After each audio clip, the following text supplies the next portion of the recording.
বন্ধুরা, আজকে আপনাদের সাথে শেয়ার করতে চলেছি দুপুরের খাওয়া দাওয়ার ব্লগ। প্রথমেই আমি আপনাদেরকে দেখিয়ে দিলাম খাবারের মেনুটা।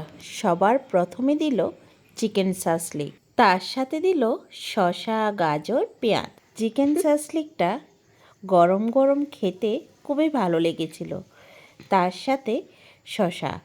এরপর দিল গরম ভাত আর তার সাথে মুগের ডাল।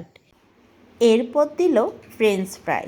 গরম ভাতের সাথে মুগের ডাল আর ফ্রেঞ্চ ফ্রাই খেতে দারুণ লাগে। এরপর দিয়ে দিল আলু ফুলকপি চিংড়ির একটা আইটেম। এটাও কিন্তু খেতে বেশ ছিল। একটু ফুলকপি, আলু, তার সাথে একটা চিংড়ি মাছ মেখে খেতে সত্যি দারুণ লাগছিল। এরপর পাতে পড়ে গেল দই কাতলা। এটাও কিন্তু কোনো অংশে কম যায় না, এটাও খেতে বেশ ছিল। এরপর চলে আসলো শোস্টপার ভেটকি মাছের পাতুরি। দেখুন দেখতে কতটা লোভনীয় লাগছে। এটাও কিন্তু গরম ভাতের সাথে মেখে খেতে দারুণ লাগছিল। এরপর ছিল মাটন কারি।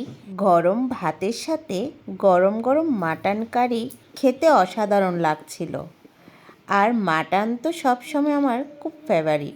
তার সাথে ছিল গুড়ের পায়েস, মিষ্টি, পাঁপড়, চাটনি আর আইসক্রিম। সব কিছু আর ভিডিও করতে পারলাম না। তো আজকের খাওয়া দাওয়ার পর্বটা আপনাদের কেমন লেগেছে অবশ্যই কমেন্ট করে জানাবেন।